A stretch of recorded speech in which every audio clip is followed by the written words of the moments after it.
Bonjour et bienvenue dans mon journal de lecture. Aujourd'hui, Jacques Chessay, Carabas. Carabas, qui est-ce donc?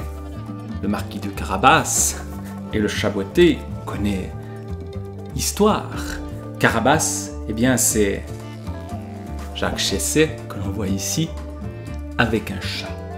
Jacques Chessay, auteur suisse roman, né tout près d'où je parle, auteur qui a à la fois obtenu des succès littéraires et puis a fait pas mal scandale, auteur toujours à flirter avec les limites de ce que l'on peut dire, notamment dans l'expression du corps et du rapport entre les corps des hommes et les corps des femmes, et puis la question religieuse qui le traverse aussi de manière extrêmement violente entre une culture calviniste et une partie de son éducation à Fribourg chez les catholiques.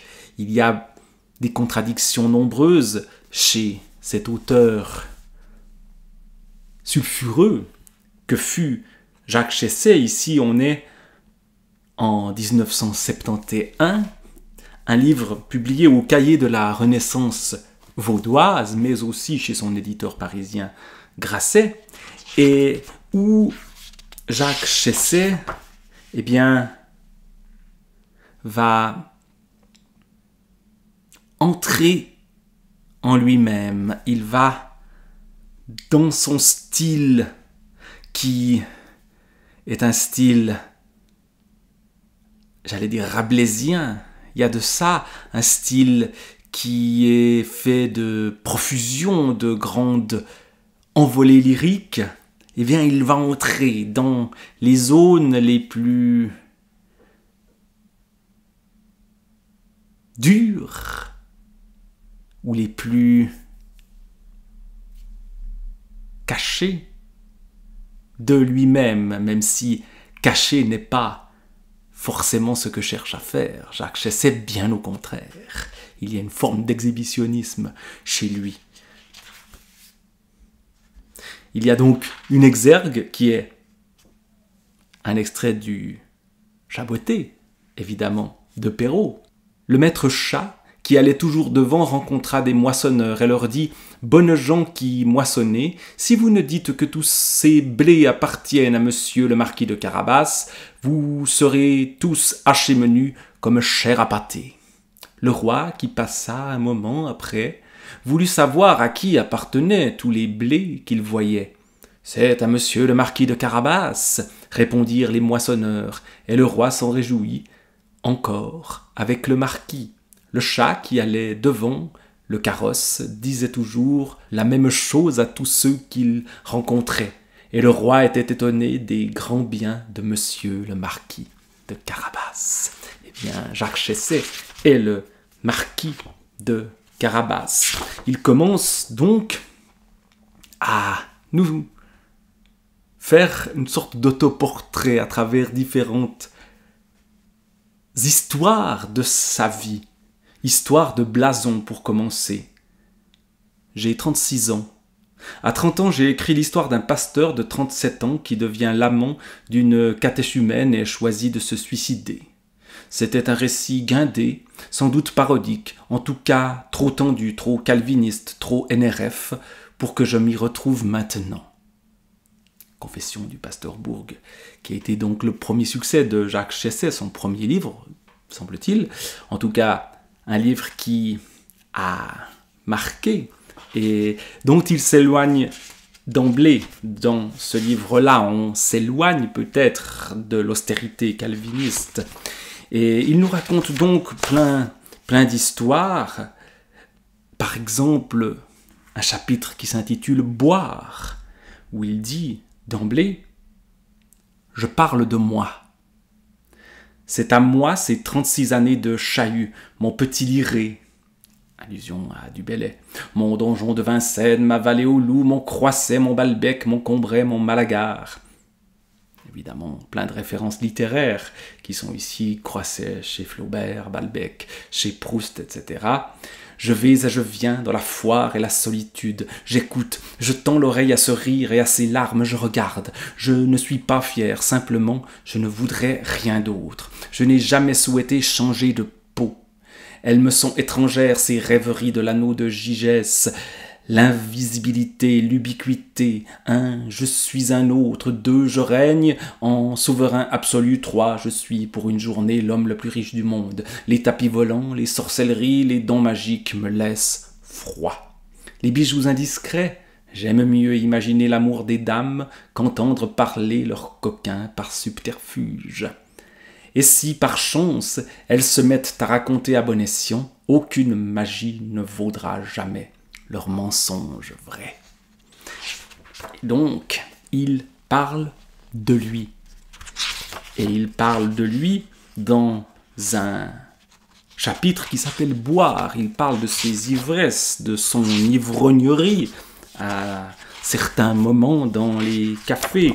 Et puis, il entre dans d'autres considérations sur lui-même, portrait de l'artiste en baroque. Il y a une esthétique effectivement baroque chez Jacques Chesset. J'aime ce qui tourne et tournoie, le chahut, un mot déjà lu auparavant, le chahut, le tohu-bohu, la foire pleine d'éclat, l'agglutination, la surcharge, le foisonnement, l'irrégularité et la dissymétrie, l'ornement, le bizarre, les curiosités qui coupent le souffle. J'aime tous les spectacles baroques, les bagarres de trottoir ou de café, la fête Dieu, le flot de la foule observée d'une table au soleil, les physionomies curieuses ou répugnantes, les kystes, les trous, les tumeurs qui décorent les visages comme de précieuses horreurs, tous les yeux, les chevelures, les seins qui me fixent de leur rose nocturne, le sexe ouvert, le sexe secret, ourlé bestialement dans ses boucles brillantes. J'ai rôdé dans Saint-Canisius des dizaines d'heures à me saouler de ses exubérances. Saint-Canisius, c'est l'église du collège Saint-Michel où il a fait ses études, qui est un lieu effectivement baroque, rococo même, plein d'enluminures. Certains trouvent ça détestable, d'autres adorent Jacques Chesset, adorent lui de culture calviniste, où dans les églises il n'y a rien à voir. Il y a des murs nus, et la prière ne doit pas être déconcentrée par des angelots joufflus. Mais c'est pas comme ça à Saint-Canisius. L'or feuillu et rayonnant, cette forêt d'or et de cuivre ouvragé, ces balcons, ces saillies, ces surgissements solaires sur le stuc rougeâtre, comme une chair veinée et ruisselante de sang caillé. Ces torsades, ces ajouts, ces lacets, ces tableaux où je détaillais les figures et les supplices, les ex-voto, où déchiffrer les romans et les miracles, les confessionnaux à rideaux, ou surprendre les infernales turpitudes. Je revenais sous les chœurs illuminés et les broderies, je stationnais sous les festons et les guirlandes, je scrutais les couronnes d'épines et les fouets, je tremblais de convoitise devant les tourtes hérissées de cierges pleurants. Saint-Canisius, cave de la rêverie et de l'exactitude. Il y a un souffle assez impressionnant dans cette écriture effectivement baroque, faite de plaisir et de souffrance observée et voulue, une sorte de sadisme. Le marquis de Carabas a quelque chose du divin marquis de Sade chez Chesset. Son rapport aux femmes est un rapport goulu, même s'il n'est pas évidemment dans un rapport sadique ou quoi que ce soit, je crois pas. Mais il y a un appétit de chair, de nourriture, de boisson et de femmes chez cet auteur-là, dans les années 1970, une époque où peut-être, justement, il y avait une autre manière de voir le rapport entre ce qu'on appelle aujourd'hui les genres, qu'on appelait en ce temps-là les sexes. Le terme de sexe est mis très souvent en avant. Il montre cette époque-là, il la critique aussi. Par exemple, son aspect à la fois littéraire, les cénacles littéraires de l'époque, la théorie de la littérature qui se développait, et puis aussi politique, cette politique de pantalon qu'il décrit dans un autre chapitre. J'ai été membre d'un parti d'extrême gauche. Pourquoi entre-t-on dans un parti? Pour se changer ou pour changer le monde?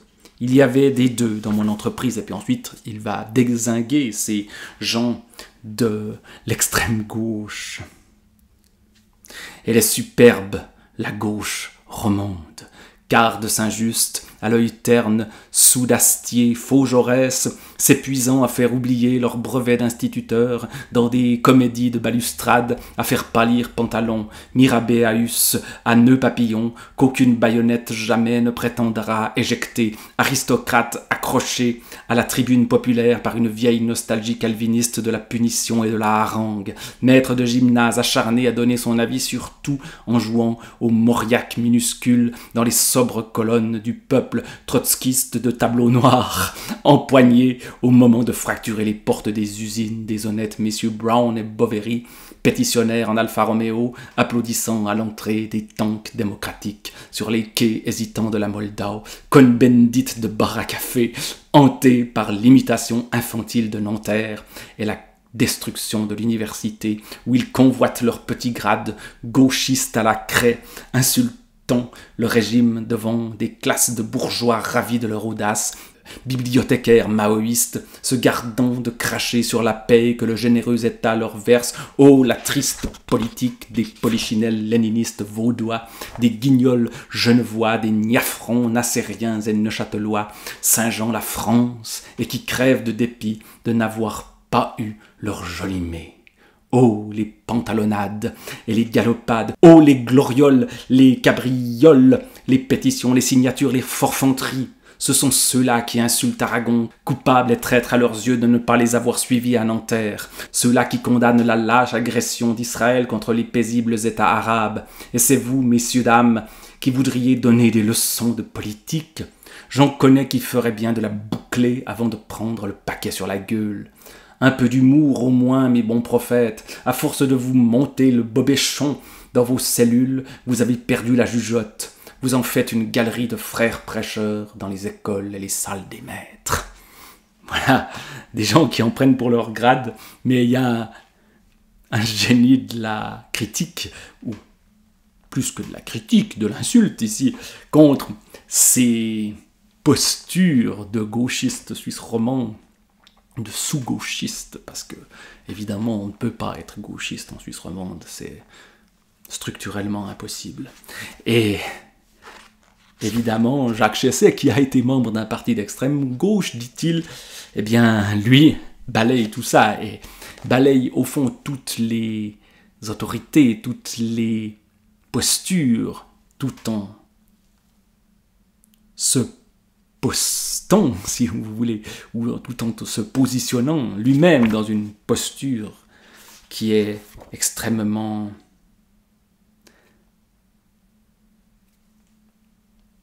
branlante, j'allais dire, peut-être dans tous les sens du terme branlante, avec ce qu'il a de parfois obscène. Et puis, il parle des auteurs qu'il aime, la moustache. Jacques Chesset, évidemment, comme un chat à la moustache, et comme d'autres auteurs, je reviens à Flaubert, à Maupassant. C'est toujours à eux qu'il faut recourir en cas de doute, de nervosité ou d'ennuyeux déséquilibre. Je les regarde, la gueule de Flaubert, le mufle de Maupassant, l'œil globuleux de Flaubert, sa moustache pleine de salive qui finit par s'effiler sur le double menton, l'œil dur de l'autre, les poils brossés dressés, le cou très large sur la cravate nouée bas. Ces deux hommes, et le mot homme est en italique. Il y a un culte des valeurs masculines et un culte de la femme. Alors la femme qui serait aussi écrite en italique ici chez Jacques Chesset. Et il nous raconte des scènes assez osées dans des chambres d'hôtel, dans les cafés qu'il fréquente avec des femmes adultères. Ou pas, il raconte des histoires qui parfois sont assez dures, assez sordides même, sans jamais rien regretter. Et donc, ce portrait de Jacques Chessay par lui-même, cet autoportrait, lui qui a écrit un autoportrait des Vaudois, qui est intéressant parce qu'il décrit sous la forme de portrait de lui-même un peuple dont il est issu. Eh bien, ce portrait-là a quelque chose d'extrêmement vivant, d'extrêmement charnel, qui se lit avec délectation. Ça se lit comme on bouffe une choucroute. Et d'ailleurs, évidemment, Jacques Chessay aime aussi ça. Bouffer, manger, boire, vivre. Et il y a quelque chose qui fait du bien à lire ça. Ça fait du bien à l'estomac de lire Carabasse de Jacques Chessay.